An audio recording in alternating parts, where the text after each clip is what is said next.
Νομίζω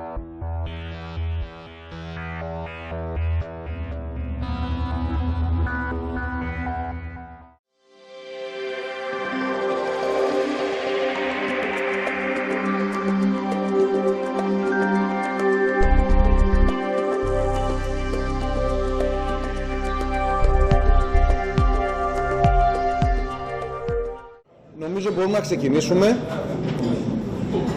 Για πρώτη φορά στο πρόγραμμα είχαμε πει γύρω στις 1:30 να ξεκινήσουμε. Μ' ακούτε καλά καταρχάς?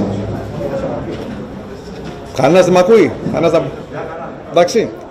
Λοιπόν, καλησπέρα σε όλους. Σας ευχαριστώ πάρα πολύ σήμερα που ήρθατε.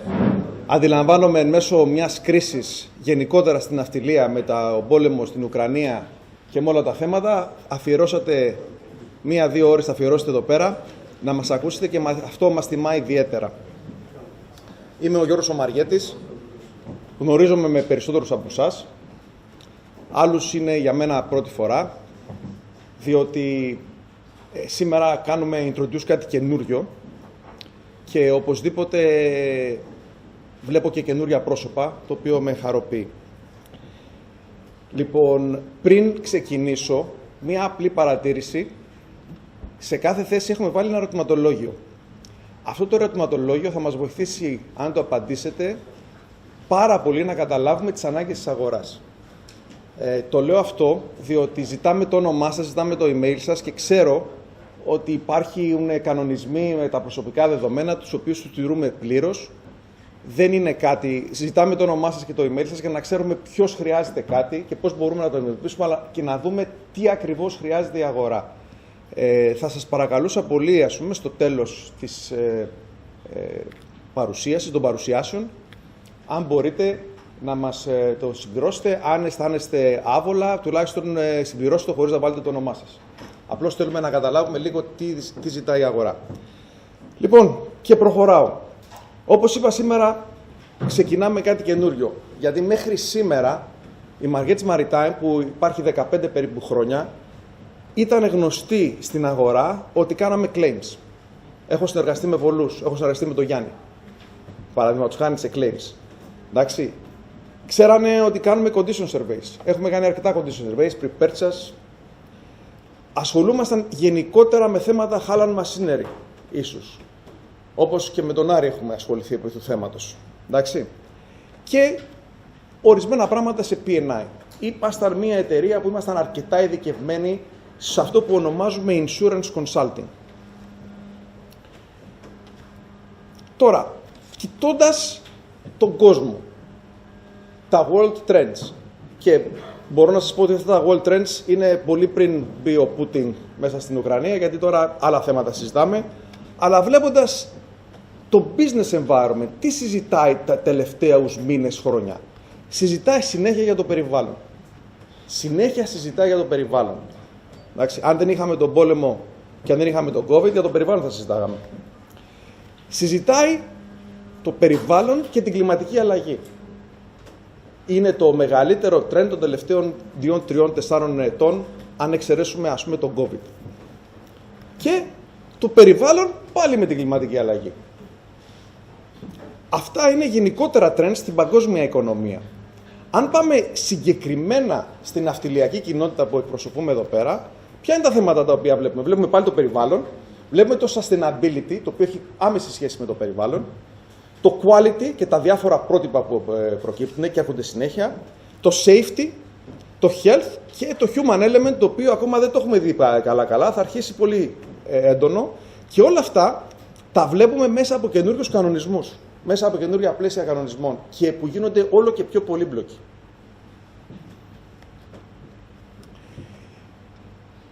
Στο παγκόσμιο επιχειρηματικό γίγνεσθε υπάρχουν δύο έννοιες οι οποίες ακούγονται συνέχεια. Transformation και agility. Όποια εταιρεία δεν έχει transformation και δεν έχει agility είναι καταδικασμένη.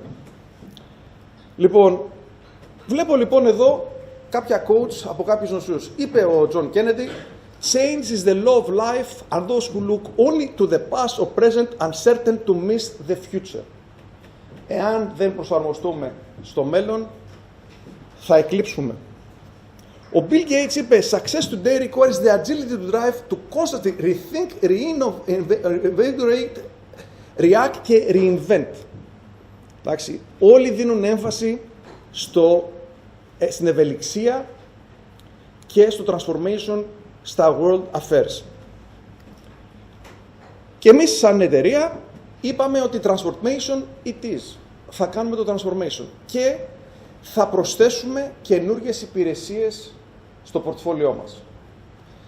Και σήμερα θα σας παρουσιάσουμε κάποιες από αυτές τις καινούργιες υπηρεσίες, αλλά εγώ θα τις πάω πολύ, έχουμε άλλους ομιλητές που θα τις παρουσιάσουν, πολύ σύντομα μια περιγραφή. Είναι το ESG και Sustainability που κάνουμε. Κάνουμε consulting και θα σας το πω σε λίγο αυτό. Δεν είναι το αντικείμενο βέβαια της σημερινής συζήτησης, αλλά το αναφέρω. Το environmental consulting στην ναυτιλία, το οποίο είναι πάρα πολύ hot, πάρα πολύ μεγάλο, πάρα πολύ σημαντικό. Το quality assurance, όλα τα πρότυπα, τα καινούργια πρότυπα και το Dry BMS, το transition του Dry BMS. Το audit και το vetting, το Dry BMS, το vetting, το TMSA, τα καινούργια πρότυπα, το RightShip.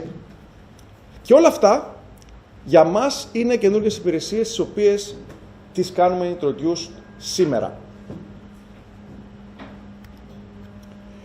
Το sustainability δεν είναι θέμα και το ESG της σημερινής παρουσίασης, το έχουμε ξαναπαρουσιάσει, απλώς επειδή έχει θέμα και με το environment, πολύ γρήγορα σας λέω ότι έχουμε εκδώσει το δικό μας sustainability report και μπορούμε να βοηθήσουμε οποιαδήποτε εταιρεία, ναυτιλιακή ή μη, να κάνει το ίδιο, να δημιουργήσει μια δική της στρατηγική, να δούμε το materiality analysis, να αναλύσουμε τα δεδομένα, να τα μαζέψουμε και μέχρι να φτάσουμε στο να εκδώσουμε το report μαζί με την εταιρεία. Και βέβαια έχουμε το competitive advantage στο ESG, ότι είμαστε πάρα πολύ δυνατοί στο E, ξέρουμε το environmental του καραβιού. Άλλες εταιρείες που ασχολούνται με το ESG δεν είναι dedicated στην ναυτιλία και το environmental κομμάτι του καραβιού δεν το ξέρουν τόσο καλά. Αυτά λοιπόν είναι καινούργια services τα οποία ξεκινήσανε μέσα στο 2022. Άλλο καινούριο service είναι το environmental consulting, γιατί υπάρχει ένα overload environmental regulations. Και τα environmental regulations θα είναι συνεχόμενα, αυξανόμενα και πιο δύσκολα και complicated.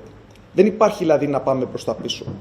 Και χωρίζουμε πάντοτε τις υπηρεσίες μας στο day-to-day operations, δηλαδή μπορούμε να βοηθήσουμε κάποιον τώρα και εάν ομιγέννητο προκύψει κάποια casualty, κάποια extraordinary κατάσταση. Θα αναφερθούμε για αυτά τα services σε λίγο. Το άλλο, όπως είπαμε, είναι το quality assurance. ISM, ISO, Dry BMS, booklets και έχουμε βέβαια και το vetting. Surveys, inspections, pre-ride ship, TMSA, draft surveys και τα λοιπά. Αυτά είναι τα καινούργια service τα οποία θα μιλήσουμε σε λίγο.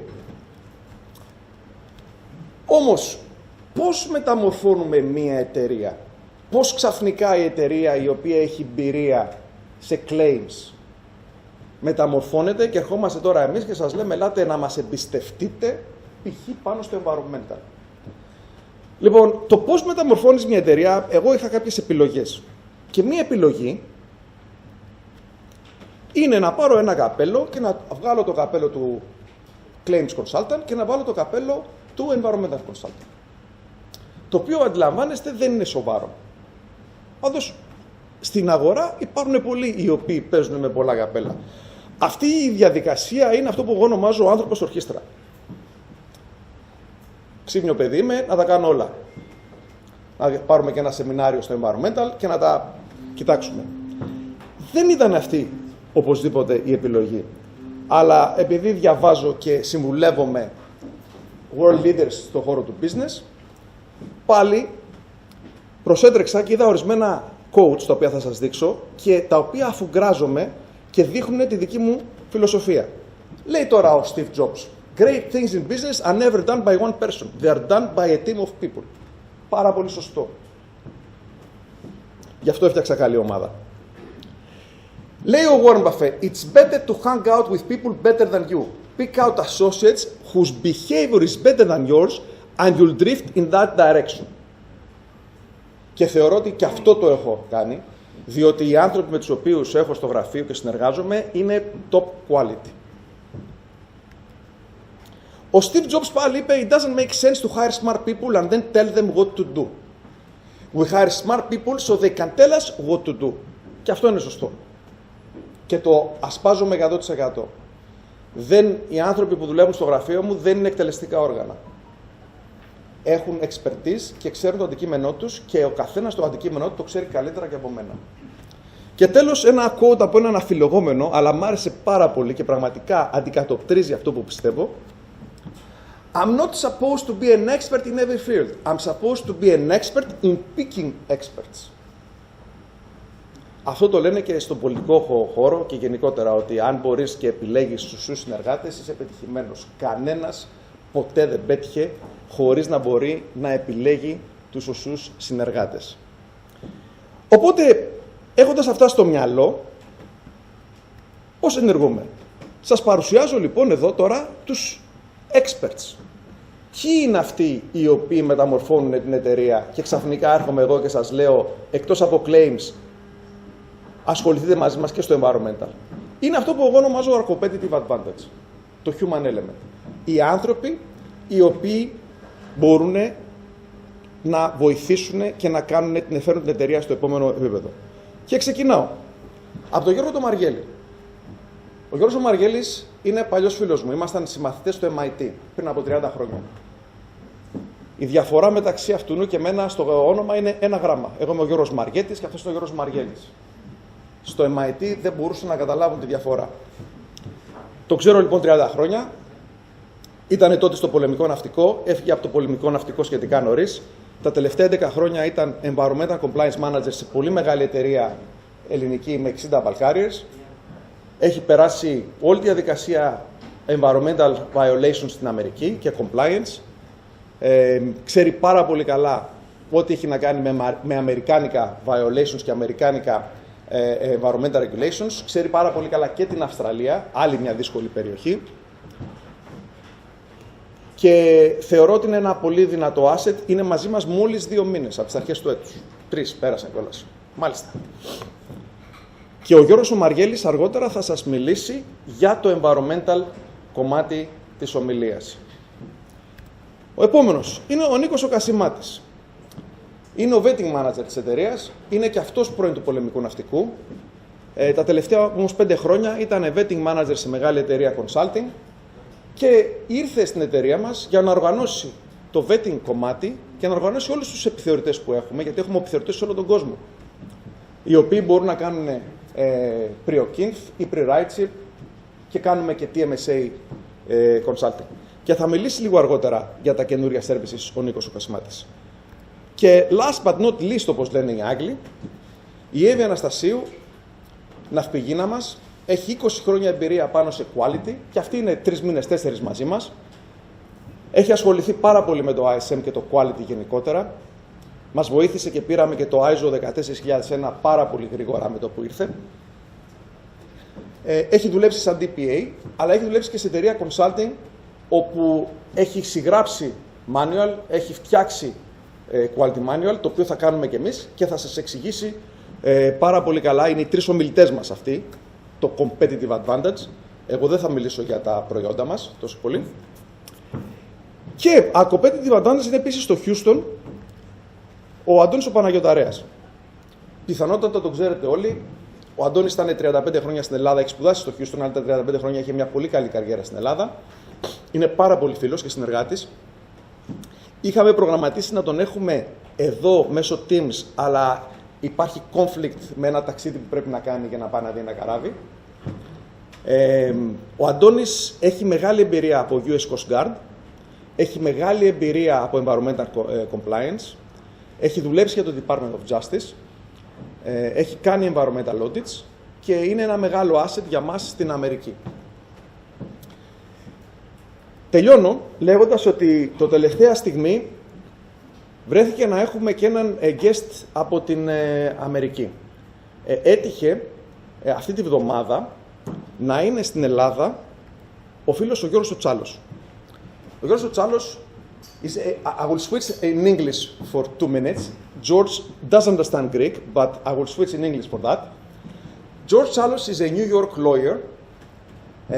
They have offices also in Houston and I think Louisiana.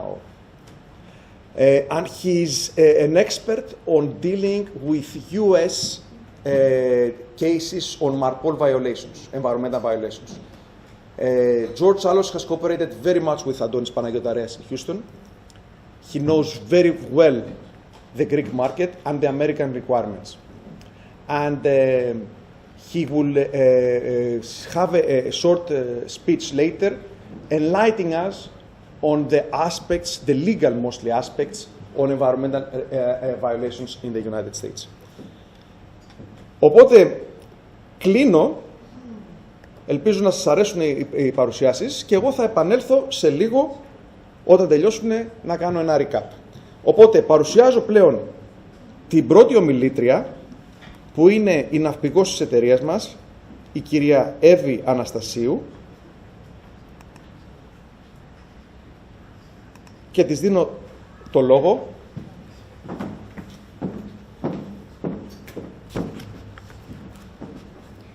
Λοιπόν, καλησπέρα σας. Χαίρομαι πολύ που βρίσκομαι ανάμεσά σας. Ονομάζομαι Εύη Αναστασίου, είμαι υπεύθυνη του τμήματος HSQ της Μαργέτης Maritime.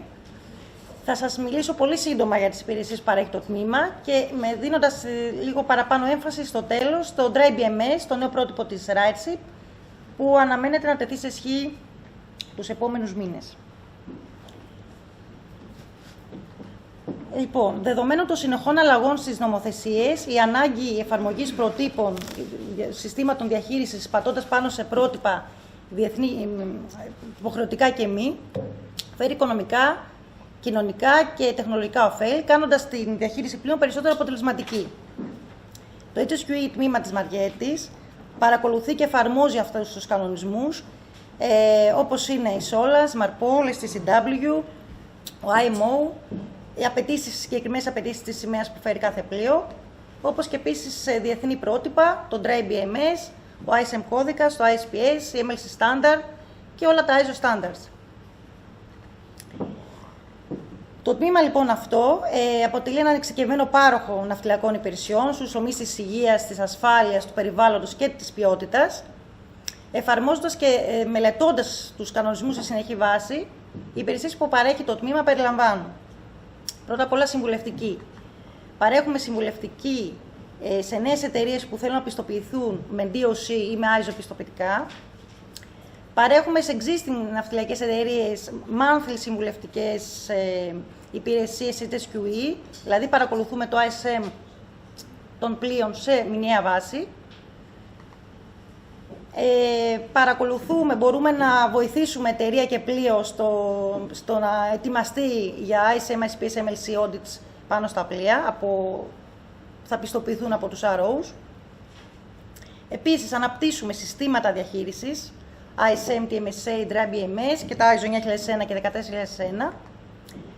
Αναπτύσσουμε εγχειρίδια πλοίων, handbooks, seafarers handbooks όπως είναι για induction, για health, safety, security και ό,τι άλλο απαιτεί ο πελάτης.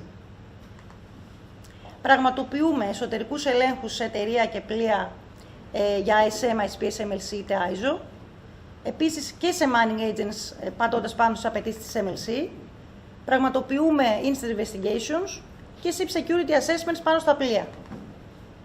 Και τέλος, μπορούμε να παρέχουμε εκπαίδευση και familiarization στα HSQE θέματα σε εταιρείες, είτε στα πλοία, είτε στους ναυτικούς, είτε στο προσωπικό ξηράς.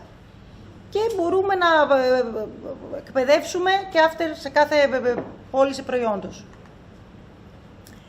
Γιατί τη Μαργέτης Maritime? Το τμήμα αυτό, με competitive advantage όπως έμπειρους ελεγκτές και συμβούλους, με cost-effective και ποιότητα υπηρεσιών, με αμεσότητα υπηρεσιών και με ένα μεγάλο δίκτυο συνεργατών, δεσμεύεται να παράσχει υπηρεσίες στους πελάτες που θα τους οδηγήσουν στην βέλτιστη απόδοση των υπηρεσιών τους. Τέλος, λίγα λόγια για το νέο πρότυπο Dry BMS. Την τελευταία δεκαετία έχουν σημειωθεί πάνω από 2.000 περιστατικά σε φορτηγά πλοία μπαλκάρες, εκ των οποίων το 200 ναυτικοί έχουν χάσει τη ζωή τους. Το Dry BMS αποσκοπεί στη μείωση αυτού του αριθμού, βοηθώντας τους διαχειριστές να βελτιώσουν τον τρόπο διαχείρισης των πλοίων τους.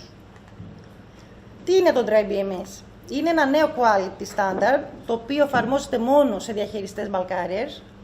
Είναι μια κοινή πρωτοβουλία συνεργασία μεταξύ της RightShip και της Intercargo, το οποίο πρότυπο έχει γίνει approved και έχει εγκριθεί από το International Chamber of Shipping και την BIMCO και αποτελεί ένα σύνολο πόρων που βοηθάει τους διαχειριστές να αξιολογήσουν και να βελτιώσουν τα συστήματα διαχείρισής τους και να τα συγκρίνουν με τις βέλτιστες πρακτικές του κλάδου. Αυτή τη στιγμή το πρότυπο, όπως είπαμε, εφαρμόζεται μόνο στους διαχειριστές bulk carriers, είναι εθελοντικό. Περιμένουμε να τεθεί σε ισχύ, για την ώρα είναι σε final draft. Όλο το υλικό θα το βρείτε στο site του Dry BMS, είναι www.drybms.org. Μέσα εκεί υπάρχουν συχνές ερωτήσεις, ένα σύνολο από ερωτήσεις που είναι πολύ βοηθητικό. Τώρα, μερικά από τα ωφέλη που θα μπορούσαμε να παριθμίσουμε είναι ότι οι ναυλωτές μπορούν να δείξουν δέσμευση επιλέγοντας διαχειριστές πλοίων που εφαρμόζουν τον Dry BMS, συμβάλλει στη βελτίωση των επιδόσεων ασφαλείας των πλοίων και γενικότερα του κλάδου, βοηθάει στην αναγνώριση των πιο αποδοτικών αναβαθμίσεων διαχείρισης και μπορεί να χρησιμοποιηθεί σαν ένα tool, ως ένα εργαλείο αξιολόγησης, το οποίο να παληθεύει την τεχνογνωσία και τις δυνατότητες των διαχειριστών. Το Dry BMS αποτελείται από 4 επίπεδα. Το Basic, το Intermediate, το Advanced και το Excellence. Σε κάθε επίπεδο οι απαιτήσεις αυξάνονται. Είναι πιο δύσκολες να εφαρμοστούν και πιο απαιτητικές. Δεν θα σας περιγράψω αναλυτικά τι απαιτεί το κάθε επίπεδο.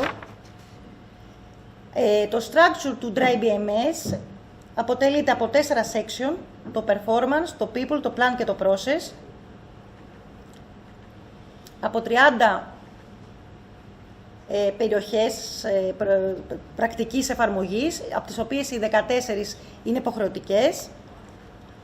Όπως για παράδειγμα, τα yellow bolded areas είναι τα υποχρεωτικά, τα πιο σημαντικά, όπως είναι το commitment του HSQE, Master's Reviews και Company's Evaluation, Crew Management, HSQE Training, Critical Equipment στο plant, Mooring and Anchoring, που είναι μια καινούργια απέτηση στο process. Τώρα, καθορίζοντας το επίπεδο του στόχου, το Dry BMS επιτρέπει στο διαχειριστή να επιλέξει ποιο επίπεδο θέλει να πετύχει με βάση τις απαιτήσεις των ναυλωτών ή των ναύλων ή του πλοίου. Η απόδοση αξιολογείται με βάση τα 4 προοδευτικά πιο προηγμένα επίπεδα, όπως αναφέραμε. Στο βασικό επίπεδο απαιτεί από τις εταιρείες να πληρούν τις υπάρχουσες απαιτήσεις της σημαίας και του ΑΕΜΟ. Τώρα, ένα παράδειγμα για να κατανοήσετε καλύτερα τις αυξημένες απαιτήσεις ανά επίπεδο. Διάλεξα την περιοχή νούμερο 2. Ο δεύτερος λοιπόν τομέας πρακτικής διαχείρισης με τίτλο «Επισκέψεις και επικοινωνία πλοίων» ζητάει την εταιρεία να διασφαλίσει ότι οι διευθυντές μέσω των ενεργειών και συμπεριφορών τους δημιουργούν ένα περιβάλλον στο οποίο τα πληρώματα των πλοίων και οι άλλοι υπάλληλοι ενημερώνονται, συμμετέχουν και δίνουν τη δυνατότητα να εκτελούν τους ρόλους τους. Στο βασικό επίπεδο, λοιπόν, απαιτείται το store staff να επισκέπτεται τα πλοία και να συζητά περί HSQE θεμάτων. Στο intermediate επίπεδο, πέρα όσων ισχύουν στο βασικό, πρέπει το store staff να επισκέπτεται στα πλοία βάσει προγράμματος, δηλαδή να υπάρχει ένα πρόγραμμα με minimum number of visits, 2 visits το χρόνο, και να υπάρχουν και έτοιμες διαδικασίες, checklists που περιλαμβάνουν HSQE θέματα. Στο advanced επίπεδο, πέραν όλων όσων είπαμε, πρέπει να υπάρχουν προγραμματισμένες επισκέψεις και των Head of Departments που να περιλαμβάνουν πάλι θέματα HSQE. Τέλος, στο excellence επίπεδο απαιτούνται σύνολων όσων προαναφέρθηκαν, επισκέψεις και του senior management και συγκεκριμένες απαιτήσεις επισκέψεων, όπως για παράδειγμα διενέργεια workshops, audits, trainings, inspections, πάλι που αφορούν HSQE θέματα. Οι επισκέψεις πρέπει να γίνονται είτε στο λιμάνι είτε on passage και τα findings και feedbacks να επικοινωνούνται στο υπόλοιπο fleet.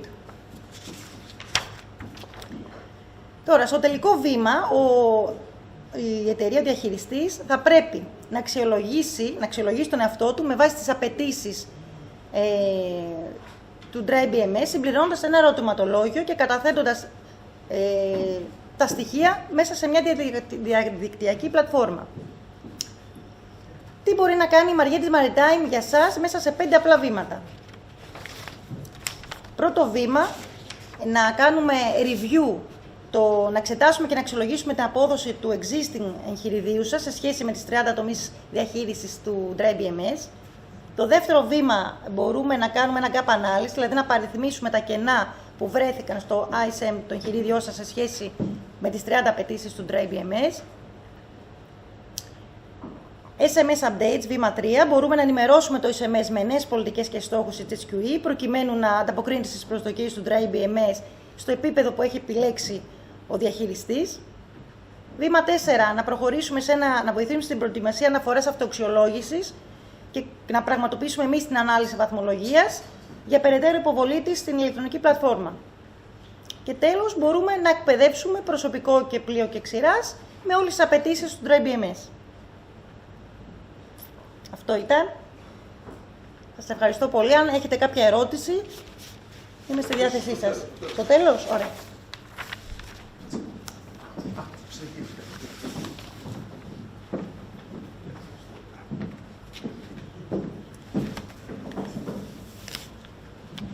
Καλησπέρα για από μένα. Είμαι ο Νίκος Κασιμάτης και θα σας παρουσιάσω κάποια θέματα για το Vetting Department. Όλοι μας ζούμε σε ένα ανταγωνιστικό κόσμο, ο οποίος περιβάλλεται από κανόνες, απαιτήσεις, που σκοπό έχουν φυσικά την ασφάλεια των πληρωμάτων πάνω στα καράβια, των φορτίων και του περιβάλλοντος, όπως πολύ απαιτητικά έρχεται πλέον στις μέρες μας και αυτό το κομμάτι.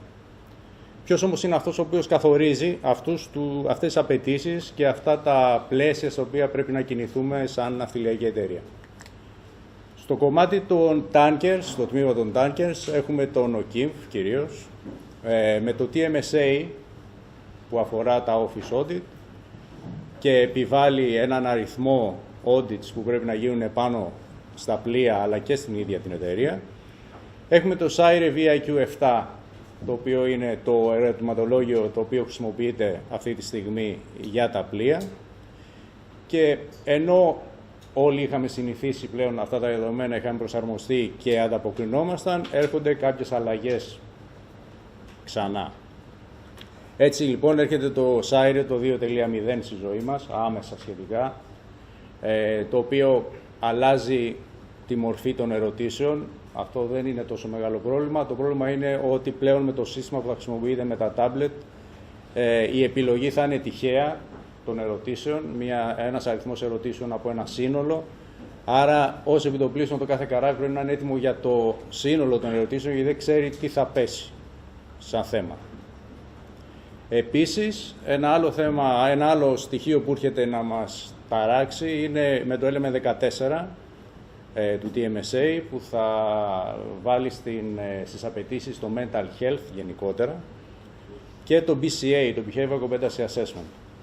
Δηλαδή την αξιολόγηση των πληρωμάτων σε θέματα soft skills, team working, situational awareness, leadership, και θα πρέπει να δίνουμε στοιχεία ότι αυτά όλα έχουν εξεταστεί πάνω στα πλοία.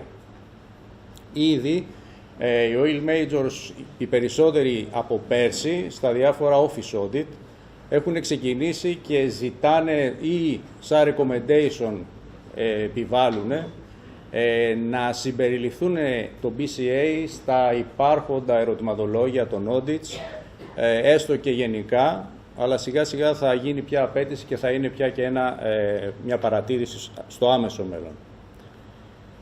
Στο κομμάτι στο τμήμα των φορτηγών έχουμε στην ουσία δύο καινούργια πράγματα. Το Dry BMS που μόλις μας ανέλησε η Εύη και το RISK, είναι το questionnaire που θα είναι στα πλοία. Κατά περίπου ό,τι είναι αυτή τη στιγμή το VIQ 7. Το Dry BMS είναι η αυτοαξιολόγηση του γραφείου και το RISK είναι πάλι ένα ερωτηματολόγιο που θα γίνεται από τη RITC πάνω στα πλοία. Δεν θα υπάρχει κάποια σειρά, πάλι θα επιλέγονται διάφορες ερωτήσεις. Έχει δυσκολέψει πάρα πολύ σε σχέση με ό,τι ξέραμε μέχρι τώρα και όταν θα εφαρμοστεί. Αναφέροντας σας και μόνο το θέμα του mooring που ανέφερε η Εύη και το anchoring, που είναι πια ένα καινούριο εντελώς κομμάτι, και η RightShip θεωρεί το MEG 4 με ό,τι δυσκολίες φέρνει αυτό σαν ένα καλό publication το οποίο πρέπει να ακολουθούν και τα bulker, τα πλοία.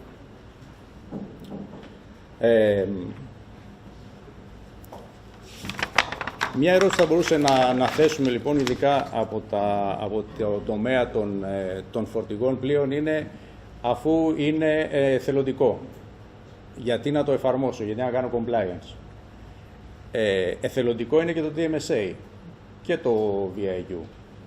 Η ίδια η αγορά όμως και οι oil major, βέβαια με ό,τι δύναμη διαθέτουν, έχουν επιβάλει και αυτό πια είναι νόμος. Με τον ίδιο τρόπο η RightShip αυτή τη φορά έρχεται όχι μόνη της, όπως είχε προσπαθήσει τα προηγούμενα χρόνια να επιβληθεί, αλλά πάλι, όπως είπε η Εύη, με τη συνεργασία της Intercargo, της BIMCO, του ICS, έρχεται πια ομαδικά να προσπαθήσει να επικρατήσει αυτό το σύστημα. Οπότε η ίδια η αγορά κάποια στιγμή θα είναι απέτηση το Dry BMS και το risk κατά συνέπεια. Ήδη εταιρείες, κυρίως εταιρείες οι οποίες έχουν και τους δύο τύπους, μεγάλες κυρίως εταιρείες ελληνικές, από πέρσι έχουν κάνει πλήρη gap ανάλυσης όλων των συστημάτων, έχουν φτιάξει καινούργια συστήματα, διαδικασίες, ερωτηματολόγια και ήδη εφαρμόζουν στα πλοία καινούργια δεδομένα πολύ κοντά στο κομμάτι των tankers. Άρα λοιπόν, πού μπορούμε εμείς να βοηθήσουμε εσάς στο να ανταπεξέλθετε είτε tanker είτε εταιρεία με bulker σε αυτές τις απαιτήσεις.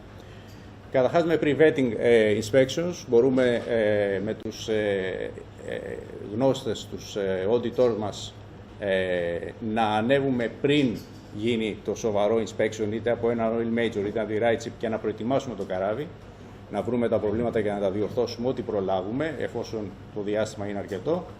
Και μπορούμε να είμαστε και representative πάνω κατά τη διάρκεια της επιθεώρησης σαν εταιρεία και να σας εκπροσωπούμε. Το δεύτερο που μπορούμε να παρέχουμε είναι οι απαιτήσεις που προέρχονται από το TMSA και το Dry BMS, που είναι τα audit, mooring, cargo και navigation βέβαια. Τρία ακόμα προϊόντα, τα οποία για μένα είναι πολύ σημαντικά, είναι το VDR Analysis. Είναι ένα εργαλείο το οποίο, χωρίς να το ζήταγε κανένας, κάθε ναυτιλιακή εταιρεία θα πρέπει να το έχει υιοθετήσει.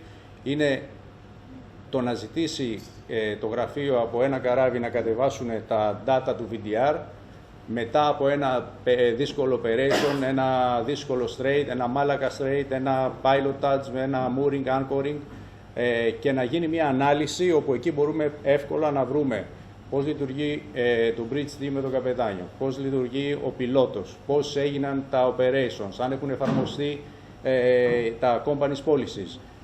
Τα πάντα σαν σχεδόν ήμασταν εκεί. Το μόνο θέμα ότι είναι σε δεύτερο χρόνο. Παρά τα αυτά έχουν βγει κατά καιρούς πολλά πράγματα τα οποία δεν τα ξέρει κανένας και σε μερικές περιπτώσεις ούτε ο καπετάνιος δεν είχε καταλάβει τι είχε γίνει σε εκείνη την περίπτωση. Το δεύτερο που μπορούμε να παρέχουμε είναι το Remote Navigational Audit, δηλαδή εγώ θα συνεργάζομαι από το γραφείο με τον καπετάνιο αφού έχει πάρει όλες τις άδειες από εσάς και θα του ζητάω διάφορα πράγματα, φωτογραφίες, certificates, οτιδήποτε. Ακόμα και βίντεο, θα μπορούσαμε να του ζητήσω ένα βίντεο και έναν αξιωματικό να κάτσει πάνω από το έκδης και να τραβάει βίντεο και να του ζητήσω να κάνει μια σειρά ενεργειών, να ψάξει να βρει τους χάρτες, να δει πότε έχουν γίνει update, να μου δείξει το passage plan σε βίντεο. Οπότε εγώ μετά από το γραφείο να κάνω ανάλυση και να βρω πάρα πολλά πράγματα που μπορεί να έχουν γίνει ή να μην έχουν γίνει.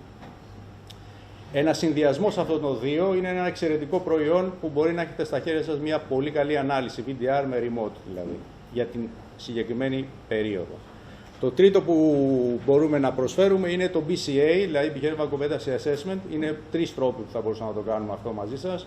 Σε ένα real-time audit από τον ίδιο τον auditor, σε web interview, το έχουμε κάνει ήδη, το έχω κάνει εγώ ήδη, δηλαδή μιλάω με τα πληρώματα τα οποία ήδη ταξιδεύουν και με τη βοήθεια της in-house ψυχολόγου μας, της κυρίας Χρυσομάλη, να κάνουμε βασισμένοι σε σενάρια και σε ερωτηματολόγια, να κάνουμε εκείνη την ώρα το assessment. Και το τρίτο, πολύ ενδιαφέρον επίσης, είναι σε ένα course που γίνεται σε ένα simulator, σε ένα BRM-BTM παραδείγματος χάρη, που είναι μαζεμένη μια ομάδα από ναυτικούς, πάλι να είμαστε παρόντες και εκείνη την ώρα να κάνουμε ένα BCA.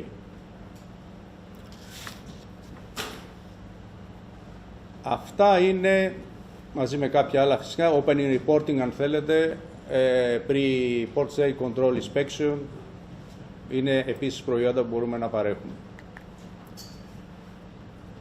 Όπως είπε και η Εύη πάλι πριν, με πρόλαβε, γιατί να έρθετε σε εμάς.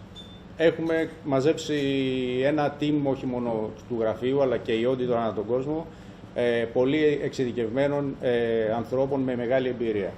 Αυτός ο κόσμος βρίσκεται σπαρμένος σε όλο το γύρω-γύρω, σε όλα τα key points στην Ιφίλιο, δηλαδή Houston, Ινδία, Σιγκαπούρη, Ντουμπάι και Ελλάδα με το γραφείο εδώ πέρα. Οπότε έχουμε access γρήγορο όπου μπορείτε να μας έχετε ανάγκη, μειώνοντας το κόστος, γιατί μικραίνουμε τις μετακινήσεις, τους χρόνους αναμονής μέχρι να έρθει το καράβι πιθανώς. Παρέχουμε training από τους auditor πάνω στο καράβι εκείνη τη στιγμή, ώστε μπορούμε να κλείνουμε διάφορα findings εκείνη τη στιγμή και να μην μένουν ουρές για το γραφείο, οπότε να έρχεται η αναφορά με κλεισμένες παρατηρήσεις. Και το τελευταίο είναι ότι χρησιμοποιούμε τα στάνταρ ερωτηματολόγια της αγοράς, που διευκολύνουν πάρα πολύ τα αντίστοιχα γραφεία, τα αντίστοιχα department των γραφείων, όπου μπορούν να συγκεντρώνουν πια όλες τις παρατηρήσεις με στάνταρ τρόπο, να κάνουν τα στατιστικές αναλύσεις και τα trend analysis και να βρίσκουν, αν χρειάζεται, προβλήματα στα οποία χρειάζονται κάποια actions να πάρθουν. Οπότε διευκολύνουμε και στο τελευταίο κομμάτι των annuals, MRMs κτλ. Εδώ τελείωσα, με ερωτήσεις στο τέλος αν έχετε, και θα ακολουθήσει ο κύριος Μαργέλης με τα θέματα environmental.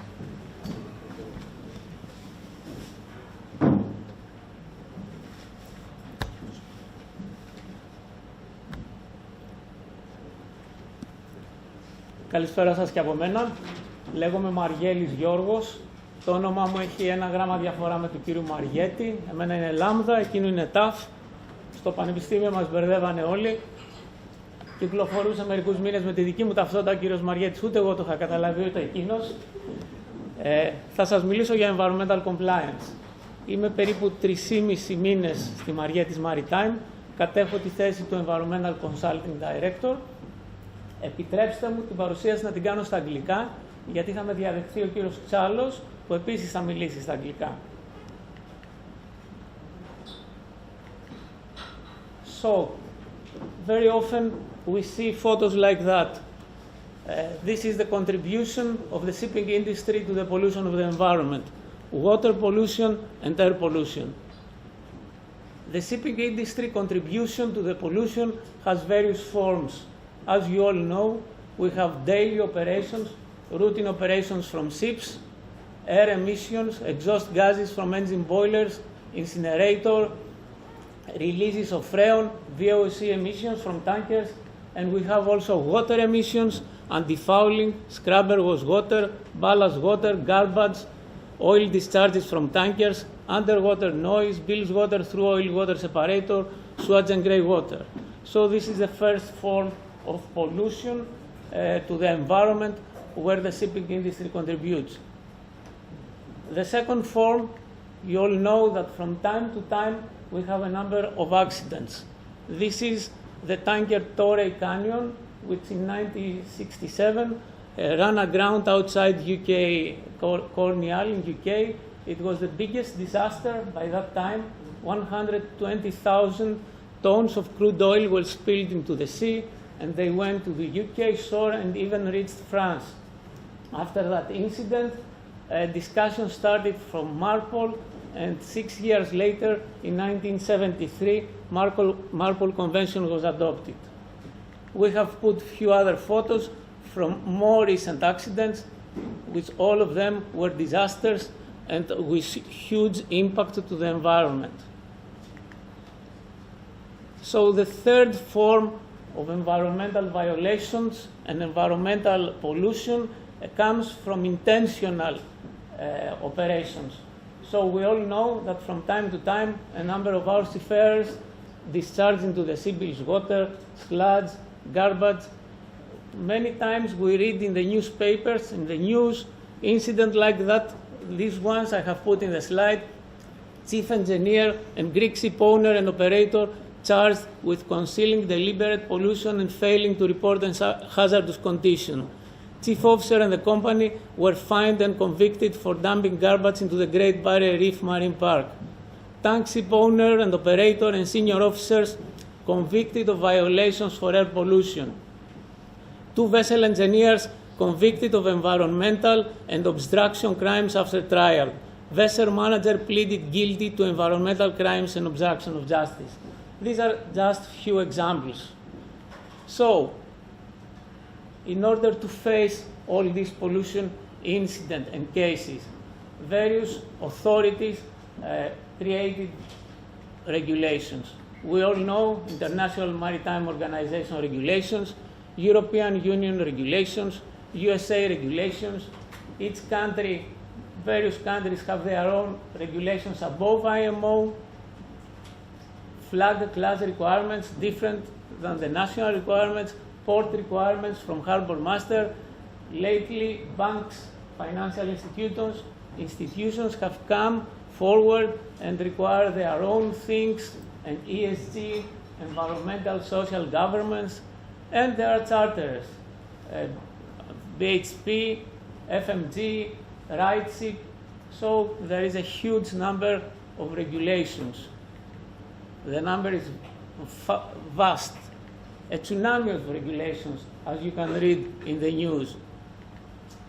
There is no single person who can read and learn whatever is required by all these regulations. A very big stress is imposed to ship owners and managers. They have to comply with all these regulations. So, apart from the regulatory framework, there are also legislations for compliance, for enforcement of these regulations. The IMO is not responsible to enforce all these regulations. The member states of the IMO have the obligation to include in their national legislation all these regulatory framework. So the member states are responsible to enforce these regulations. Most member states have criminalized violations of these regulations.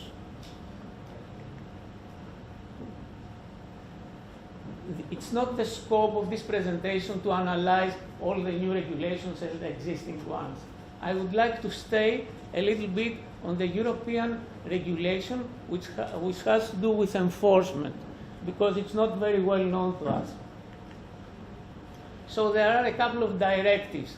I have put here the most important ones. So it's Directive 2008 on the protection of the environment through criminal law, Direction 2006 on pollution caused by certain dangerous substances discharges into the aquatic environment of the community, on ship source pollution and the introduction of penalties for infringements, and Framework Decision 2005 to strengthen the criminal law framework against ship source pollution.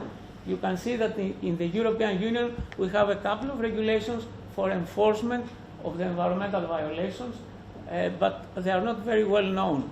So let me describe a little bit these laws and regulations.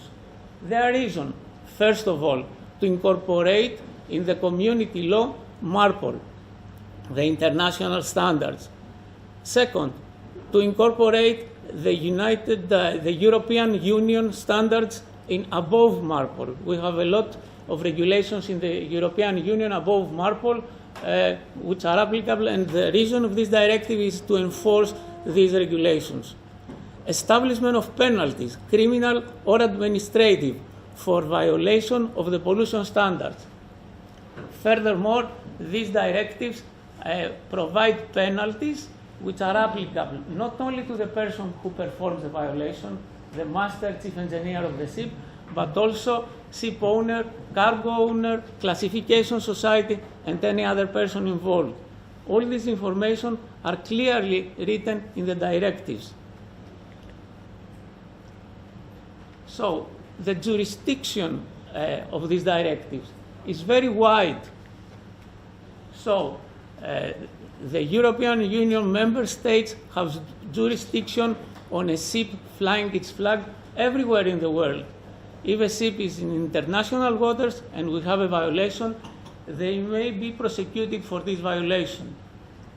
The jurisdiction is within the territorial waters, if we have a violation in this water, in the exclusive economic zone.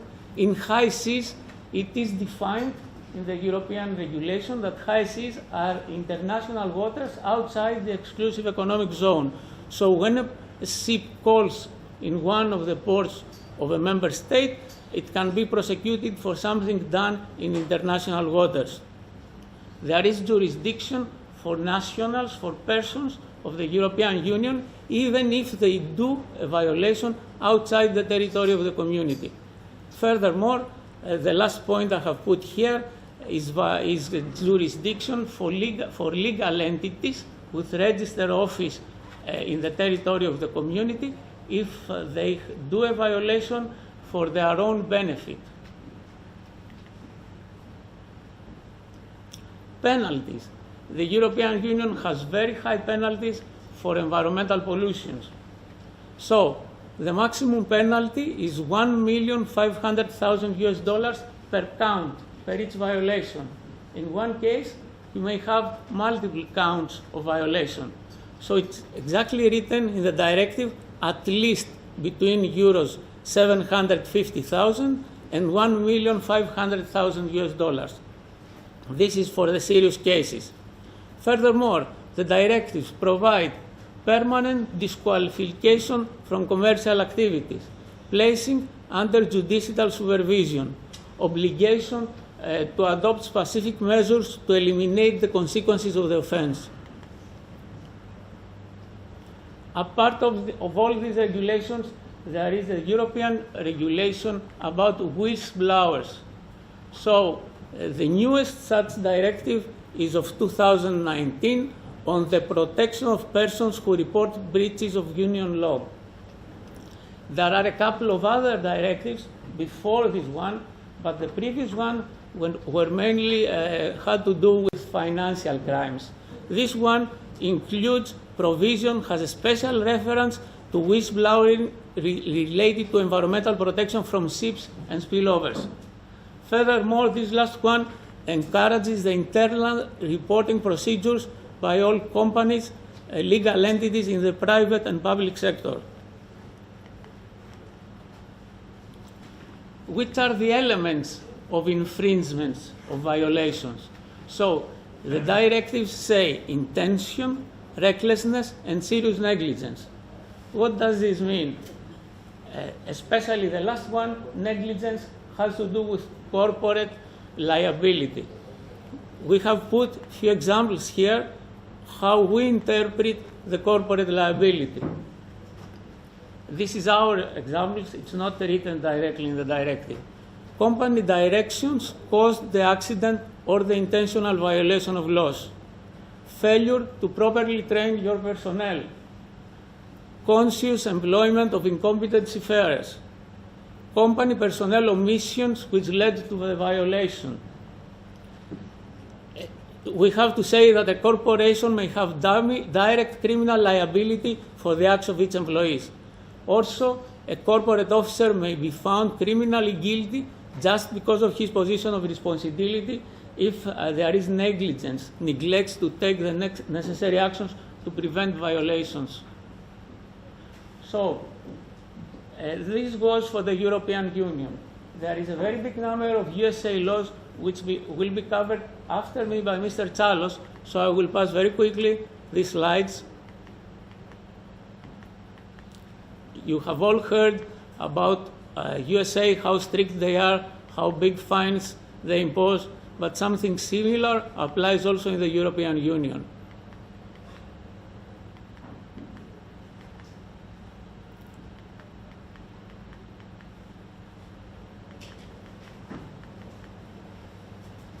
So, what a ship manager and a ship owner should do in order to comply with all new regulations, with all existing regulations, to verify that he will not have any incident, environmental compliance incident, he will not be prosecuted. Sure, it's a very complicated and difficult task. For the new regulations which are coming, our suggestion is to plan early and implement all new regulations timely. So I have just put a few of them, the most important ones, the most expensive ones. For those who have not installed the ballast water treatment system yet, please do it before the compliance date with D2 standard. I have read that about 70% of all ships have already installed such a system, so we have until 8 September 2024 to complete all the installations. Now the biggest issue, EEXI, Energy Efficiency Existing Ship Index, EEDI, Energy Efficiency Design Index, Carbon Intensity Indicator. If you have not already started to calculate your ship's EEXI, please do it. You don't have too much time. From the first renewal after 1st January of 2023, you have to comply with EEXI. So please plan early. Request expert consulting. You cannot do everything by your own. No one can do it. Now, what we can do in order to verify that we will not have any prosecution, that we will comply and our seafarers will not do any violations. We have some of our suggestions. First of all, the company, the office, should obey the law and all environmental regulations. We suggest that you review and assess your environmental management system. And if you find any measures that are missing, please take these measures. It is always better to be proactive than reactive corrective. Don't wait to get caught and get prosecuted and pay multi-million-dollar fine and have a very bad advertisement for your company. It's better to start from now and become proactive. So, few of our suggestions. First of all, you have to have a very detailed environmental policy. We suggest that your environmental policy at least includes these provisions: respect for the environment, zero oil spills, zero waste discharges, and zero marine and air pollution incidents, compliance with all applicable regulations, prompt and effective response to environmental incidents, training, environmental training, specific training for the environment for seafarers and shore personnel, commitment for continuous improvement, commitment for continuous reduction of environmental risks. What is very important is the top management commitment. If there is no top management commitment, nothing can be done. So the top management of a company should be committed for the protection of the environment and the improvement of environmental performance of the company. In this respect, the top management should give all the necessary resources, financial and human, towards that direction. We also suggest, and we think it's very important, that the top management reminds periodically to all management levels and all seafarers and shore personnel its commitment for the protection of the environment. This contributes to the creation of awareness and dedication to other personnel too. So, regarding the environmental management system, we suggest that your management system follows a plan, do, check, act cycle, plus risk-based thinking, plus process approach. These are provisions of the ISO 14001. You don't need to be certified for this ISO in order to follow these provisions. This is the cycle included in the ISO 14001. So at the first circle on the top, you plan what you will do. The second at the right, you implement what you have planned. Then at the bottom circle, you evaluate your performance. And at the left circle, you see what didn't go well and you improve it. So this is a continuous circle which leads to continual improvement, environmental improvement in this case. We believe that your environmental management system should have also these provisions, which are also included in the ISO 14001. Identification of your activities, of the company's activities, which contribute to the environment, which contribute to the pollution of the environment. These are called aspects. Identification of the impact of this aspect and assessment of their significance. Establishment of objectives, targets, and programs in order to minimize the impact to the environment. Verification that you have implemented properly and corrected all these programs and you have monitored the effectiveness, their effectiveness. Development of a number of measures, operational control measures, in order to achieve your targets and your environmental objectives. So, at the next few slides, I want to suggest few measures, operational control measures that we suggest that you should take. It's not obligatory to take all of them. You can take some of them depending on the special needs of your company, but at least some of them should be taken. This way, we believe that you don't have any corporate liability. If from your company you take some of these measures, you show that you want to be compliant, environmental compliant, you reduce any risk regarding corporate liability. So, anonymous open reporting system, which includes 24-hour phone number, fax, email, and lockbox on board the ships and at shore facilities. What is this? For those who have not heard it, it's the first thing that you are obliged to do if you have a USA environmental incident, if you are getting prosecuted in the United States. So this system allows everyone on board, even the last sailor, to report directly to a corporate level in the company, the environmental manager or the DPA, any environmental incident on board. Believe me, this works very well. My experience shows that when your seafarers understand that you want to be compliant at the management level, they use this system. A lot of violations will be reported directly to you, and you will have the opportunity to face all these and make the necessary investigations, make the corrective actions before someone else caught you, any authorities, port state control. You should have non-retaliation policy and rewarding policy. This comes together with anonymous open reporting. If someone uses the open reporting system and reports to you violations, you will not take any retaliated actions against him. You should have clearly defined environmental responsibilities for everyone, from the top manager of the company to the last sailor.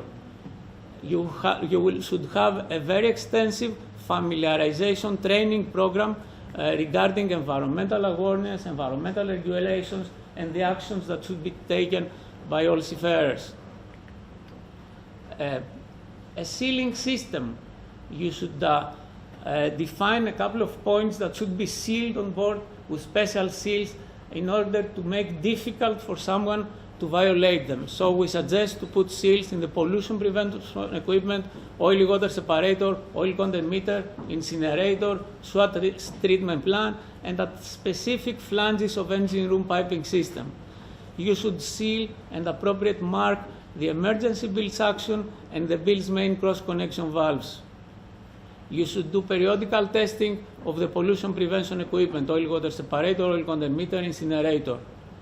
You should develop a system for control and monitoring of the flexible hoses and of the portable pumps. Other suggestions is monitoring of the ship bilge water and sludge production. It may be weekly or monthly. Environmental audits, internal, by your superintendents and auditors, or even external if you want. Periodical review of environmental records, oil record book, garbage record book, ballast record book, SOx emission records for the fuel changeover. Creation of declarations of environmental commitments. So every seafarer and every shore personnel should periodically sign these declarations and verify in writing that they have not done any violation or they have not seen any violation. Environmental defect reporting. So you may handle with priority defects which are related with pollution prevention equipment, with high bilge water production, sludge production, or the handling of liquids contaminated that will be accumulated on board. The last suggestions are have special monthly meeting together with the safety and management meetings, to have environmental meetings, special forms for the environment, posters, you may have posters on board, even surveillance cameras at sensitive engine room points. My experience shows that such cameras have shown a couple of violations performed on board. These cameras may see the oil-water separator, sewage, incinerator. One very important thing is to install a bilge water evaporating tank and a bilge primary tank. Most of the ships do not have such tanks. You should do a modification, but it's a very serious modification, because even if the oily water separator is defective, or if you have dirty water which cannot pass through the oily water separator, it can be evaporated in the bilge water evaporating tank. Finally, it would be better to create an environmental division which will handle all these issues. Now, whatever measures you will take from time to time, there are incidents, either accidental or intentional. So, in such cases, please make comprehensive investigation. Take statements from crew members, find out what happened. After you find out what happened, you should take all necessary corrective and preventive actions. For sure, the corrective actions should include corrective entries in the ship records. You should restore the accuracy of the ship records. You should report to flag administration, class, port authorities. Don't hide any environmental incidents. It's against you. If one of your crew members wants to take photos and report it, he may take a very big reward just for that. Don't believe that no one will report it. It's highly probable that they will report it just for a reward. Also, in such cases, you can request expert legal consulting. What we believe is a very important achievement for a shipping company is the creation of environmental awareness and culture among seafarers and shore personnel. It's very difficult to do it. You have to change their mentality. This can be done only through training, continuous lecturing, and only if you act as an example. You never give any instructions against regulations. If you create such an environmental awareness, I think that you will never have any problem. But it's difficult, and it needs continuous actions and commitment from the management and all management levels. Now, what we can provide to you as Mαργέτης Maritime? Mainly everything that we have discussed until now. So just let me pass it quickly. Assessment of your company's procedures related to environmental compliance risk in all these areas: bilge and water and sludge management, oily water separator, oil content meter incinerator, ODME, sewage and grey water management and sewage treatment plant, garbage management, air emissions, SOx, NOx, ballast water, crew environmental training and awareness, review your environmental management system procedures and make suggestions, compliance with USA regulations and vessel general permit, compliance with European regulations, with Australia and all other countries. We have created our own environmental rating standards of ships. This is an actual environmental rating of one ship. We have made an expanded environmental audit. We can do it in every area you want. Execution, we can do environmental audits on board your ships. These can be either expanded or short, whatever you want. We can review your environmental records, oil record book, garbage record book, ballast record book, SOx emission records. We can monitor your bilge water and sludge production. We can create or restructure your environmental management system, and also provide consulting for certification to ISO 14001 environmental management systems and ISO 15001 energy management system. We can create all the environmental manuals and plans. You can see them in this slide: garbage, fuel oil, bunker procedures, SEM, EU MRV and UK MRV monitoring plans, biofouling plan, ballast water, crude oil washing operations, vessel general permit, SOx emission compliance, bilge water and oil residues, refrigerants, SWOTs.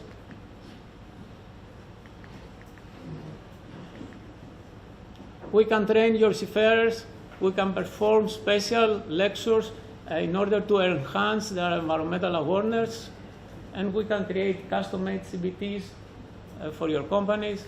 We can provide assistance with U.S. Coast Guard, U.S. DOJ-related system services. If you are unlucky and you get caught in the United States, we can act as third-party auditors, environmental compliance manager duties, court-appointed monitor, consulting services relevant to the actions required by the environmental compliance plan, preparation of the environmental management system, preparation of the training plan. So we have also Mr. Adonis Panagiotareas in Houston, who can assist with that. Air emission services, whatever you may need about IMO DCS, EU MRV, UK MRV, calculation of EEXI, preparation of technical file, in-depth analysis of the CII rating history per voyage, month, correlation of ships' performance data such as speed, weather conditions, loading condition, and corrective optimization measures you have to take about that. And let me also repeat our credentials. We are a long-established consulting company, highly experienced personnel. We have a worldwide network of associates, competitive pricing, customization of services according to your needs and requirements, holistic approach to your requirements, and we are a reliable partner of yours which you can trust. Thank you for your attention. Mr. Chalos will follow. Mr. Chalos, the floor is yours.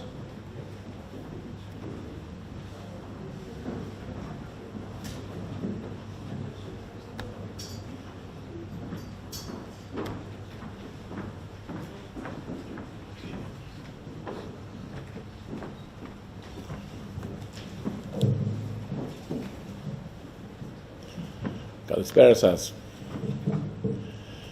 I'm George Chalos, and I'm a lawyer from New York, a maritime lawyer from New York, and I come to share with you some information about a very serious topic. It's the U.S. Coast Guard efforts to enforce MARPOL, and the word enforcement is a term of art. That's criminal prosecutions. And I know from coming to Greece for the last 25 years and visiting with owners and operators throughout Piraeus, up north, out in Glyfada and Vula, the prevailing view is it won't happen to me. It happens to somebody else. We're good operators. We have all the books and we have all the systems and we do the training. And we have the crew. They keep coming back over and over again. They started with us as cadets. And by the way, we give Christmas presents to their children, the holidays. It'll never happen to me. Those are the companies we get called by when it does happen. And I'd like to start not by having you hear me explain the U.S. prosecution and enforcement of MARPOL violations, but I want you to hear the Department of Justice. This is one of the senior prosecutors, Richard Udell. Now, he's a YouTube star. He made a movie. This is his description of what the U.S. Department of Justice intends to do. I think what this shows is that it's a small world out there. If you're dumping on the high seas, if you're dumping in another country's waters, there are ways for us to find out. At the same time, we're prosecuting only the tip of the iceberg, only the tip. The problem is greater than we know, and we know it's a great big problem. Now, The Department of Justice has gone out and they've made a professional movie on YouTube, propaganda. But listen to what they say. I want to play it again. If you dump in another country's waters, we're going to find out. We're going to hold you accountable. If you dump on the high seas, now, a parenthesis, since when has the United States become the policeman of the world? Let's listen again. I think what this shows is that it's a small world out there. If you're dumping on the high seas, if you're dumping in another country's waters, there are ways for us to find out. At the same time, we're prosecuting only the tip of the iceberg, only the tip. The problem is greater than we know, and we know it's a great big problem. Now, of course, the music's creepy, as is the voice, right? But that's the rules that we're playing by in the United States. Now, MARPOL's not a new thing. It's a treaty started after the Torrey Canyon back in 73 and then, of course, amended in 78. But as a matter of law, the treaty is not self-executing. What that means is all the signatories, all the countries that say, yeah, this is a nice idea, they have to go back to their own countries and they have to have their own legislators create the law, the domestic law. And in the United States, we have the Act to Prevent Pollution from Ships, sometimes known as APS. It's an acronym, APPS. Now, why is the United States so aggressive? Why? Why aren't other countries this aggressive? Now, do they not care about the environment? Of course they do. But what's the difference? What's the distinction? Well, I'll tell you. The first MARPOL prosecution, now remember, 1973 is when this treaty was enacted, right? The first prosecution didn't happen until almost 2000. And that was a cruise line, Royal Caribbean. And they got almost $30 million in fines. And they go, geez, boy, that's a lot of money. We didn't have to do much of a fight. And then September 11th occurred. And then lots of people became patriotic, but no one really wanted to join the army. They wanted to be patriotic and work for the federal government and protect our homeland, but no one wanted to fight. So they joined the Coast Guard. And after a few months, bin Laden wasn't found in a shipping container coming in on a container ship or in a cargo vessel. So what did they have to do? They had to find work for these people. So they created this oily water separator task force, and then they started. And then they realized, after the first few prosecutions, this is easy money. Right? Today, the U.S. government has collected more than $1 billion with the B, quickly heading towards $2 billion in fines from foreign flag ship owners and managers. Now, that's a tremendous amount of money. But the United States has no jurisdiction over the dumping in another country's waters, and it has no jurisdiction over any dumping on the high seas. So what do? They come after you for what happens when your vessel enters U.S. waters. It's the knowing failure to maintain an accurate oil record book. So if they believe there was some sort of violation that occurred somewhere else, they got you on the paperwork if the paperwork is not correct. Now what happens? The ship comes in, the Coast Guard goes on board. It's not the ordinary port state control inspection. It's not 2 hours or 3 hours. It's not a few drills. It's a gang, 10, 12, 14 inspectors. And they're there all day, day after day, 2 days, 3 days, 4 days at a time. And then the dreaded captain of the port letter comes. And what they tell you is your vessel's departure clearance has been withheld, and it'll only be returned if you agree to post what they call surety satisfactory to the Coast Guard. The surety agreements are standard form. They require you to house and feed a number of crew members that the government's going to disembark, put in a hotel, and you're going to pay for them.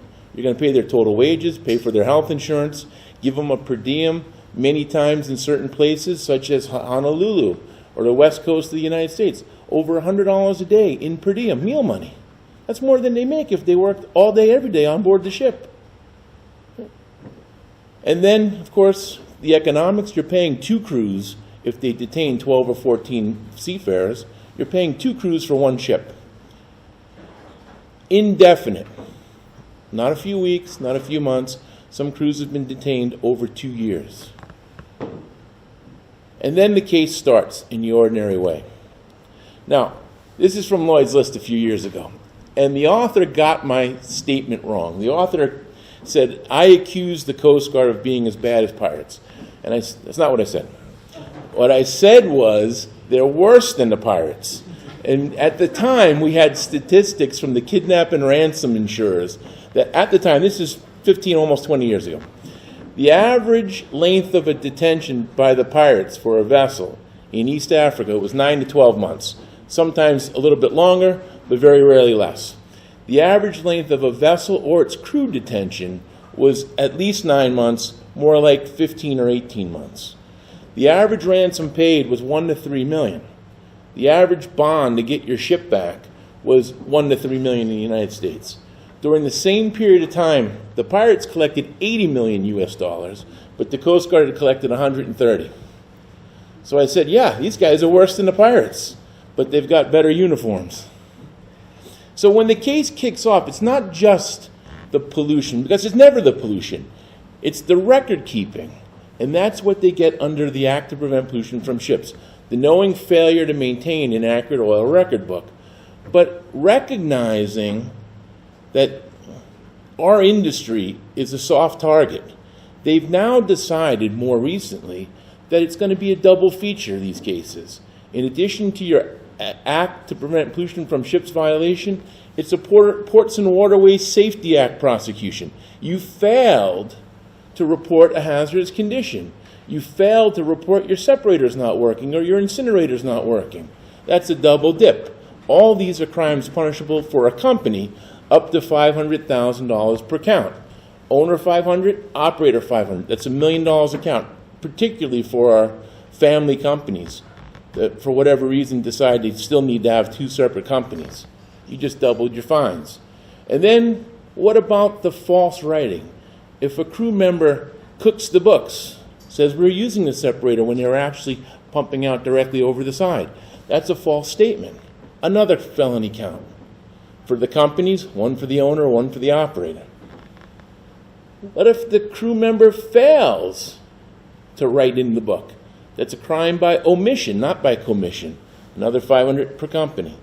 What if the chief engineer and the captain get together and say, you know what, let's tell these people it never happened. That's a conspiracy. Right? An agreement by 2 or more people. Another $500 per company. Obstruction of justice, if your crew members lie. If they present a false writing, Sarbanes-Oxley Act, for the individuals, that's a crime with up to 20-year jail penalty. And of course, if the senior officer, the chief engineer says, come on over here, Mr. Euler, tell him nothing happened. It's witness tampering. Again, by vicarious means to the company, another $500,000 per count per company. What we usually see, the standard case, flexible hoses, Wilden pumps, bypassing of the separator system. Where do they put the pumps and hoses? It depends. Sometimes they go in through the sewage tank. Sometimes they go through the boiler blowdown. Sometimes they use the fire pump. Sometimes they use the adductor. There's lots of creative ways that they can do this. And sometimes they're just brazen enough to just go right around the separator, right to the overboard valve. For tankers, what about tampering with the ODME? We've seen plenty of cases like that. And again, the ethos of the crime, the primary crime, is the record keeping. Now, these cases very rarely begin by good police work by the Coast Guard. Almost all start with a whistleblower. And what's significant to know about the whistleblower provision in the United States, now we heard about what the EU's doing, but what you didn't hear is that they're offering a big bag of cash to the whistleblowers, right? The MARPOL Treaty doesn't have a whistleblower provision, but the U.S. version, the Act to Prevent Pollution from Ships, say that in the discretion of the court, an amount up to half the fine may be paid to the person giving information leading to a conviction. Up to half, right? So just for some statistics, between 93 and 2018, that's 25 years. Now remember, the first prosecution didn't occur until 98, but we went back because there were some other investigations. During that period of time, 72 cases had whistleblowers, and the whistleblowers went back to wherever they came from, mostly the Philippines, with over $540 million in their pocket. That's $500 million. And that number's grown in the last 5 years. Now, I want to tell you a story about these guys. This is big news in the Philippines, right? And predominantly, the Philippines is where you find a majority of your whistleblowers. Now, why is that? Is it because they come from a country that doesn't have much in the way of work at home? Is it a cultural thing? I have no idea. That's just the facts, and that's an objective observation. But these 4 guys were on a ship that came into L.A., and after they went home and they all received a bounty from the United States, they got called from their remote islands to come to the U.S. Embassy in Manila. And right here in the middle is the charge d'affaires. And they had a press conference for purposes of making these guys environmental heroes, right? And they gave them TV game show size checks. If you look close, that's the Statue of Liberty. That's the Department of the Treasury. Now, what they don't write in the article is that these 4 guys had been through 3 separate hotels before they got thrown out of each of them, and they had to put them in with different Filipino families around the LA area, because they went to the first hotel, and after 2 weeks we got called and they said, you got to get rid of these guys. They're shouting, they're fighting, and they keep breaking the lamps. I said, geez, what's going on? We moved them to a second hotel. Within a week or two, again, the manager called and said, these guys are out of control. They're wrecking my place. You got to get rid of them. And we put them in a third hotel. Now, this was a much lower quality hotel. In fact, you could rent the room by the hours. They had a fight. It wasn't just an argument. It was a physical fight. It was a knife fight, actually. The police came. As soon as the police left, they started fighting again. The police came back. The manager called and said, listen, these guys have got to go. My customers don't like the police around here, if you know what I mean. And so we finally found out what they were fighting about. And what they were fighting about is who's the real hero and who should be entitled to the reward. That's the motivation that we see. Now, if you think the seafarers are unaware of the reward scheme, they are. They're very much aware. And by some unusual occurrence that they don't know, the Coast Guard's going to tell them. I'd like to play a clip that's an actual Coast Guard investigation that occurred in Houston a few years back. Are you aware that if you provide us any information that leads to a conviction, that you could get up to half the amount of the penalties assessed? A reward for providing information. What it boils down to, Ray, is if you're, for instance, if you know about the discharge, if say you saw an engineer, this is just completely hypothetical, that you saw an engineer discharge, or you were discharging illegally overboard, that, and you didn't tell somebody, or you kept that and you lied about it, you can get in a lot of trouble. Now, what we're explaining to you is that law enables the United States to offer a reward to you if you were to give us that information. And understand that, getting a reward versus getting in a lot of trouble, that there's a lot to weigh there.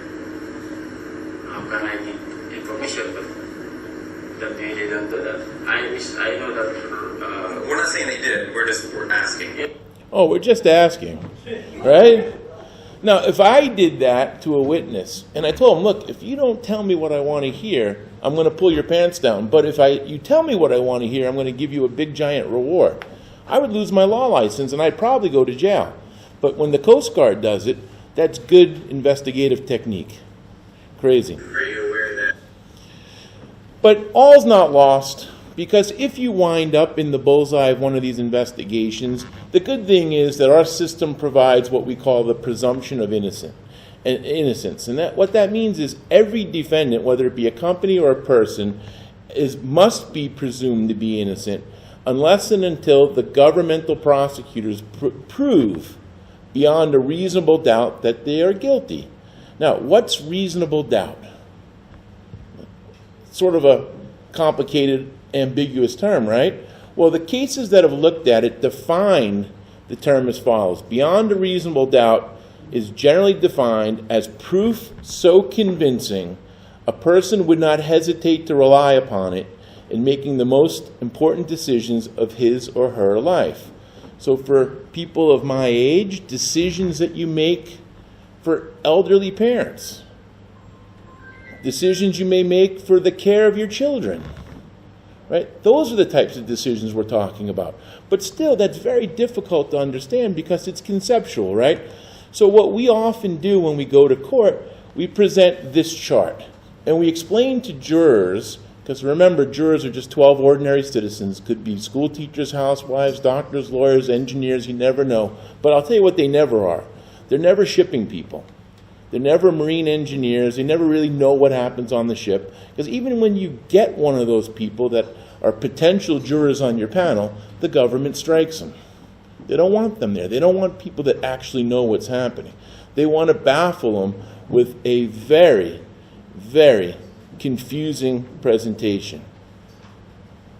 They want to wrap themselves in the American flag and present the story that we're the good guys and the foreign shipping guys are the bad guys. Super terrible stuff. But what is presumption of innocence and the burden of proof, right? What if you find that, I don't really know, they might have done it? Well, when you look at the chart, you know that perhaps they did it, or I suspect they did it, or possibly guilty, or probably guilty. You know straight away, you've got to return a verdict of not guilty, because that's not beyond a reasonable doubt. You go all the way up to, yeah, they probably did it, and you know what? It's really likely they did it, right? That's still a not guilty verdict, because that's not beyond a reasonable doubt. And that's really important to bear in mind, because these cases are manageable and they're winnable. We know because we've done it. We've had a case for a vessel called the Captain X Kyriakou. The operator or the manager of the ship and the chief engineer were prosecuted out in California.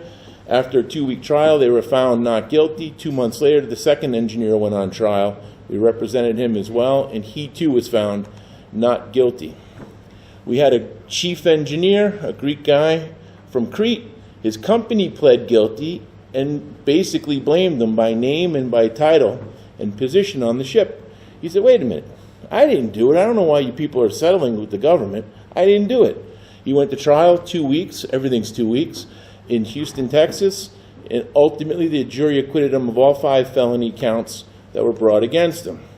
Shortly thereafter, the government, recognizing that their playbook needed to be revised, they dismissed the case for a Cypriot company called Lema Solar that had been pending in the District of Maine, and the parties had just completed depositions of all the crew members, and it was a copy-paste of the case that went down in Houston. And more recently, we had a chief engineer who was convicted by a jury in New Orleans, but subsequent to that, the case went on appeal to the Fifth Circuit Court of Appeals, and they said, no. The record-keeping requirements don't mean the chief engineer must maintain the oil record book. What the regulations say is the captain or the person in charge of the ship must maintain it. So he was acquitted. Now, subsequently, the Coast Guard and the Department of Justice again changed their playbook, and they now charge engineers with aiding and abetting the subsequent crime. And finally, the most famous of the Marpole cases is a matter involving a ship called the Adonis G. Papadakis, Cassian Maritime Navigation Agency. The company had pled guilty, accepted responsibility for a prior act. This was the second time for a roll in the barrel, and they said, no. We've worked very hard to make sure that we comply, and if the crew member broke our rules, they did it in spite of us, not for our intended benefit. So they went to trial. It was a 3-week trial in Norfolk, Virginia, and at the end of the case, 8 felony counts against the owner, 8 felony counts against the operator, 8 felony counts against the chief engineer. The jury came back and returned not guilty verdicts for both companies. They acquitted the chief engineer of the conspiracy count, but then went on to convict him of the other 7 felony charges against him. Now, Tradewinds reported this as a game changer, or at least could be a game changer. And that's because the conventional wisdom up until this point in time was that if your people did this on board your ship, you'd go down with them. But this was the first case that demonstrated that the vicarious standard, which means that the crew members must be acting in the course and scope of their employment with the intention to benefit of the company, is something that juries can understand, and it's not a foregone conclusion that the company goes down with the bad actor. Super important to bear in mind. What not to do? Well, first thing is don't do it, right? That's obvious. But the second thing is a few lessons learned the hard way. We've seen crew members get fired harshly or disciplined harshly. Next thing you know, they pick up the phone and call the Coast Guard. Doesn't have to be true, but it's a giant disruption to your business. If an inspection starts, don't remove or destroy any documents, piping, flanges, or any other potential evidence, and don't give the instruction to do it. Now, one thing that we see here in Greece, whenever there's a problem, what do? Call Maestro Yannis, call Captain Nikos, right? He's been with us for 50 years. They'll go fix it. Don't do that, because that's where we get into the biggest trouble with those guys. Don't ever instruct any crew members to lie or cover up. It's much better to take it straight on. Don't try to fix the problem. Don't send Maestro Nikos or Captain Yannis. And the most important thing is, don't just plead guilty because it's easier. These are manageable, they are winnable, and we've had many cases that if you understand the rules of the game, that you don't get the government's evidence until just before trial. And many times, there's a tremendous amount of exculpatory information, meaning information that shows that the crew members weren't acting for the benefit of the company. Now, what to do? Well, first things first. You hire experts, right? You hire the consultants to help you, to manage your risk profile, to look at your technical operations. But what we see, some simple things that aren't done that often, is what about simple comparisons? If you have sisters in your fleet, why not check? Is the bilge production similar? Is the consumption similar? Is the sludge production similar? Are they processing similar amounts, particularly if they're on similar routes? Right? That's a simple comparison. Also do 3 and 6 month analyses and comparisons, but not just with the same chief engineer. If the last chief engineer processed 250 cubes of bilge water and the current guy is processing 20 cubes, and he says, oh yeah, I fixed a few leaks, you know he's not telling the truth, right? You know it. Something's off. So it's a red flag to do a further investigation. Now, I flip-flop on sounding logs, right? Because sounding logs aren't required. So sometimes I used to think, well, why keep the document if you don't need to? The only fish that get caught are the ones with their mouths open. Let's not make the records that's going to do us in. But then I've changed my view on that because I think it's a very important diagnostic tool. So you can see. And you should, if you're going to keep the record, you should use it as just that, a diagnostic tool, and make sure that there's no unexplained drops or increases in the tanks. Then, of course, do another comparative analysis. Check those sounding logs against your oil record book, and then check it against your oil content meter data chip. Yeah, I know it's a pain in the neck. You have to get someone to come out to the ship, but you know what? Your crew can go back and take video or photographs of the historical readings, and you can still check it. And then finally, check it against your deck log. Because you know if the ship was in a force 9 storm, they didn't process 10 cubes that day. They didn't do it. Again, these are lessons that have all been learned the hard way along the way. Now, final comment from me. I know lunch is on the horizon. So what happens if you discover a violation? What happens if you discover a suspected violation? We go around the world and we visit with lots of different owners and operators, and particularly the independent ship managers. And we attend their senior officer conferences, and we throw the same question out repeatedly. It's Christmas Eve. The captain's arranged a party on board the ship. They're having a barbecue. And the chief comes to the party, and he's looking a little bit concerned. And the captain says, geez, chief, what's the matter? And he says, well, the second just came to me, and he told me he pumped out 20 cubic meters using a flexible hose and a Wilden pump of bilge water last night. Why did he do that? I don't know. I asked him and he said it felt nice. What do? Do you go to the party and forget about it? Do you not call the office because it's Christmas break? No, you don't do any of that. You never bury your head in the sand. What you do is make the report, of course, to the office, and then the captain should direct the chief engineer to make the entry in the oil record book. Second engineer reported dumping 20 cubes over the side because it felt nice. Have a nice day. Right? Now your oil record book is accurate when you come in the United States. You give it to the Coast Guard and you go, here it is. Now, of course, it's more complicated than that. If the situation like that was ever to occur, our recommendation is you make a voluntary report. There's a voluntary reporting protocol. It's here, the U.S. Coast Guard Voluntary Disclosure Protocol. They call it Annex V, like the Roman numeral 5. And what you do is you just give them advance notice of what has occurred, tell them what your action plan is to ensure ongoing rectification and compliance, and it's a magic bullet because the way the program is written, that the Coast Guard may not prosecute you after making a voluntary report. Now, it's not just for MARPOL violations, it's also for any kind of defective condition. In fact, my office put together a notice of condition yesterday for a company that had a tanker with an IG system that wasn't working properly. The ships come in today, absolutely no problem. Coast Guard hasn't been on board and isn't expected to be on board. So that's it. I'll leave with a shameless advertisement, subliminal advertisement of an old photo. And I guess if there's any questions? That photo was taken last week, right? Well, unfortunately, no.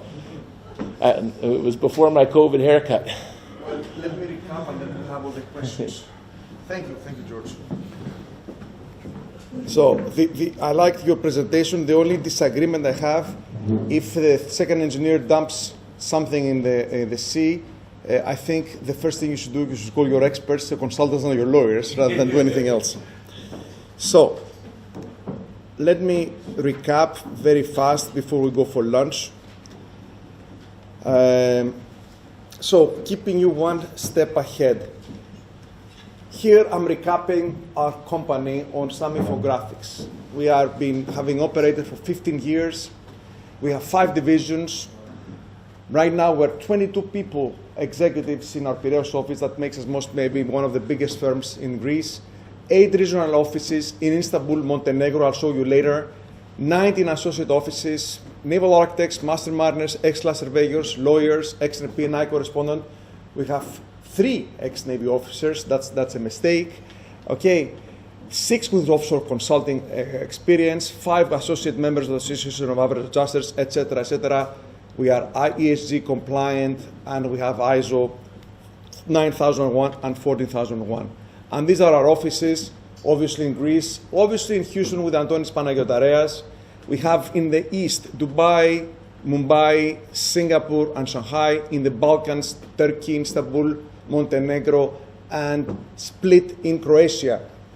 And we have various other associate surveyors around the world, including Australia and South America and South Africa, that we use on a case-by-case situation.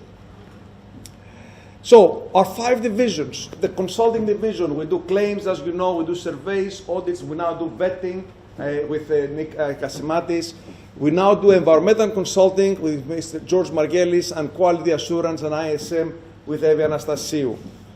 We have a very evolving yachting division. I'm not sure if that's much interest to you, but we do a lot of surveys, claims, condition surveys, but also refits, technical management, and even legal and administration, and that's also something new that has come forward the last 6 months. We have a repairs and conversions division.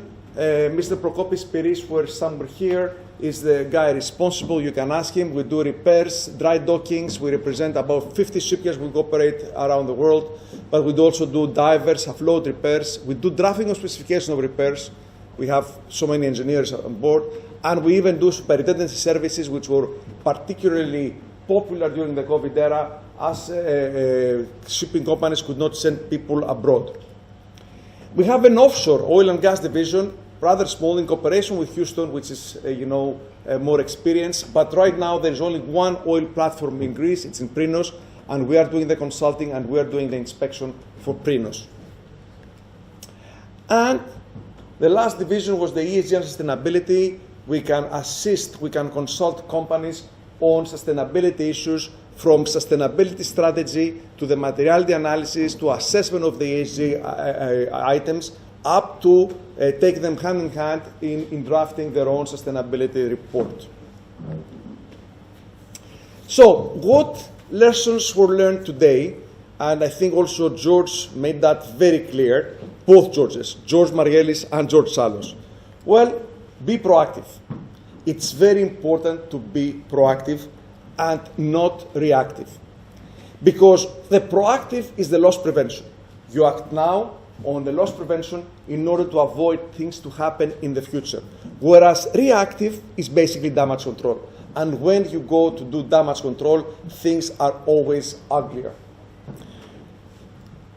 So, our solution, environmental consulting and compliance. We have all sorts of services. George Mαργέλης went over them. But some of those services are what we call a day-to-day operation. They are the proactive. And some of the cases are after casualties or extraordinary circumstances.